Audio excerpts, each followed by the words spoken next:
Ya, Anda masih bersama kami di CNN Indonesia Breaking News untuk mengetahui kondisi arus mudik di Pelabuhan Ketapang, Banyuwangi. Kita langsung terhubung dengan produser lapangan CNN Indonesia, Kanza Tamarindora. Selamat sore, Dora. Dora, bagaimana kondisi terkini di sana? Halo, selamat sore Mayfrey. Dari ujung timur Pulau Jawa, tepatnya di Pelabuhan Ketapang Banyuwangi, arus mudik masih terus terjadi hingga saat ini. Dan PT ASDP Cabang Ketapang ini menyatakan bahwa peningkatan jumlah penumpang ini masih terus terjadi sejak 5 April 2024 dan diprediksi masih akan terus terjadi hingga 9 April atau 1 hari sebelum Lebaran Idul Fitri. Nah, data yang disampaikan oleh PT ASDP Cabang Ketapang ini menyampaikan bahwa pada 5 April kemarin jumlah penumpang yang berangkat dari Pelabuhan Ketapang Banyuwangi menuju Pelabuhan Gilimanuk Bali ini sejumlah 23.674. Sementara pada 6 April ini makin meningkat jumlahnya yaitu menjadi 29.056 penumpang. Nah, meskipun angka itu cukup tinggi Mayfrey, tapi ternyata data penumpang yang berangkat dari Pelabuhan Gilimanuk Bali menuju Pelabuhan Ketapang Banyuwangi ini lebih banyak lagi. Nah, pada 5 April lalu jumlah penumpang yang berangkat dari Pelabuhan Gilimanuk Bali ini mencapai 53.552. Sementara pada 6 April makin meningkat lagi menjadi 71.280 penumpang. Nah, kenapa kemudian jumlah penumpang yang berangkat dari Pelabuhan Gilimanuk Bali menuju Pelabuhan Ketapang Banyuwangi ini lebih banyak? Dikarenakan adalah ini mereka para pekerja dari Bali yang akan mudik ini ke provinsi di Jawa Timur. Ada juga mereka yang berangkat dari kepulauan atau daerah yang ada di NTB dan NTT kemudian turun di Bali dulu kemudian melanjutkan perjalanan dengan kapal laut ke Banyuwangi, Jawa Timur. Nah, kali ini Mayfrey saya ini berada di kapal polisi Kasturi 6002 bersama dengan Kepolisian Perairan dan Udara untuk melakukan patroli laut ya. Nah, kalau saya bisa tunjukkan kepada Anda di sebelah kanan saya ini adalah pelabuhan Gilimanuk Bali dan di sebelah kiri saya ini Banyuwangi. Nah, di sini terlihat ya bahwa ada aktivitas kapal feri yang cukup padat. Nah, tadi saya bertanya kepada petugas kepolisian patroli bahwa aktivitas patroli kapal feri ini dilakukan secara rutin karena mengingat jumlah kapal yang beroperasi pada arus mudik tahun ini lebih banyak tentu saja dibandingkan dengan hari-hari sebelumnya. Nah, Mayfrey, bagaimana kemudian kesiapan atau apa saja langkah-langkah yang dilakukan untuk mengamankan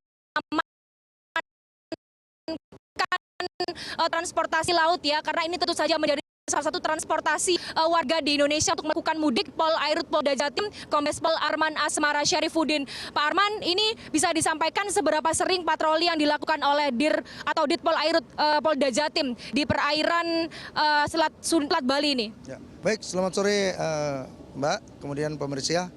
Khusus untuk Banyuwangi kita menyiapkan kapal, ada 8 unit kapal membagi di dalam 3 fluk ya, 1 kali 24 jam per 8 jam. Jadi ada 3 kali di dalam 24 jam di mana kita membagi 8 kapal tersebut. Jadi hampir lebih kurang 2 dan 3 kapal yang melaksanakan kegiatan patroli per 8 jam. Di dalam arti kata kita melaksanakan patroli melihat bukan cuma melihat situasi dan kondisi, tetapi lebih kepada memastikan kegiatan Gilimanuk dan Ketapang khususnya pengangkutan baik orang maupun kendaraan serta barang dapat terlaksana dengan baik di dalam kegiatan Idul Fitri ke depan ini.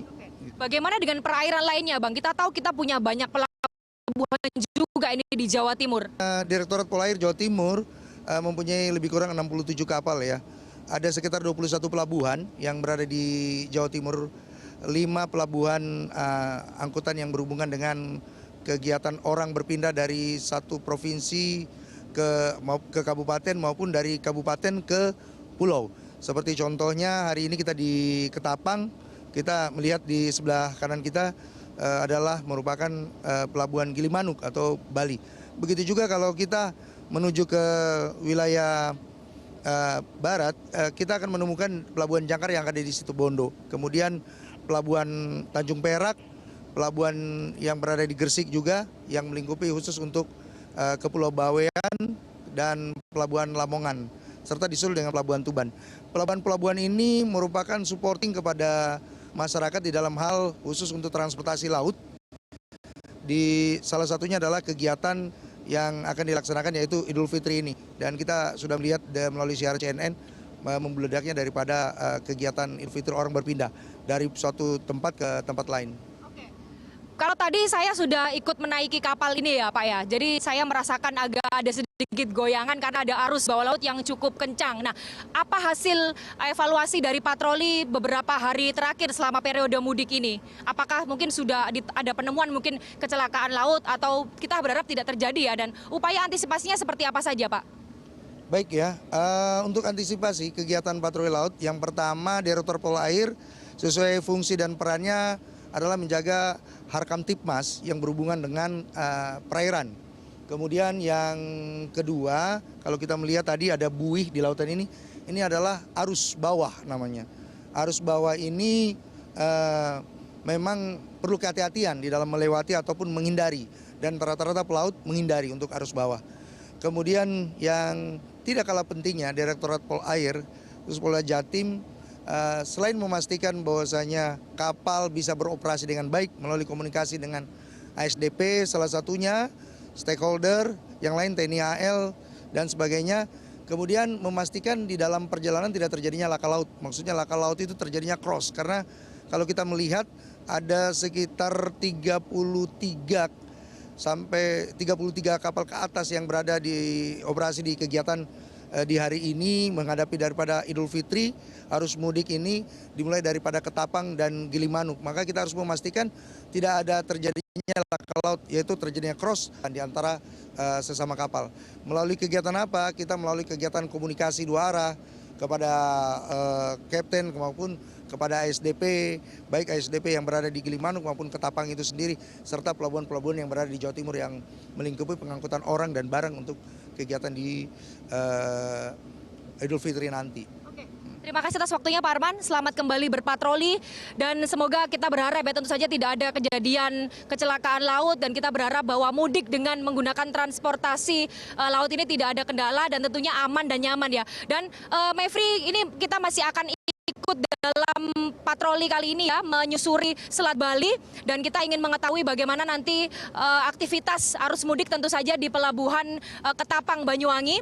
Kemudian tadi saya mewawancarai beberapa penumpang yang ada di pelabuhan Ketapang yang melakukan mudik ya, tadi berasal dari pelabuhan Gilimanuk Bali, menyatakan bahwa menggunakan moda transportasi kapal laut ini dikarenakan harganya yang murah, kemudian kenyamanan yang tentu saja berbeda dengan kondisi-kondisi sebelumnya. Pasalnya tiket ini bisa dibeli secara online, jadi memudahkan masyarakat atau para pemudik jika ingin melakukan pembelian tiket, kemudian tidak khawatir akan ada antrean yang panjang jika harus membeli secara langsung.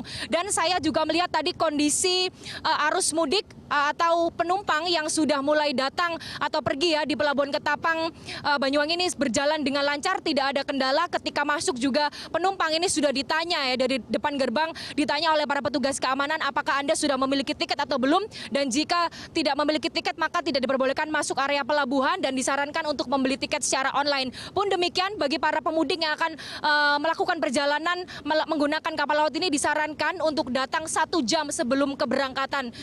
Dikhawatirkan nanti terjadi keterlambatan ya, misalnya nanti mereka datang dengan waktu yang cukup dekat dengan jadwal keberangkatan. Maifri. Tidaknya 1 jam sebelum jadwal keberangkatan, pastikan sudah ada di pelabuhan begitu, agar kemudian sama-sama bisa menciptakan mudik yang aman, nyaman, serta lancar harapannya jika termasuk ketika menggunakan jalur laut. Terima kasih banyak atas laporan Anda, produser lapangan CNN Indonesia, Kanza Tamarindora, melaporkan langsung untuk CNN Indonesia. Selamat kembali melanjutkan tugas.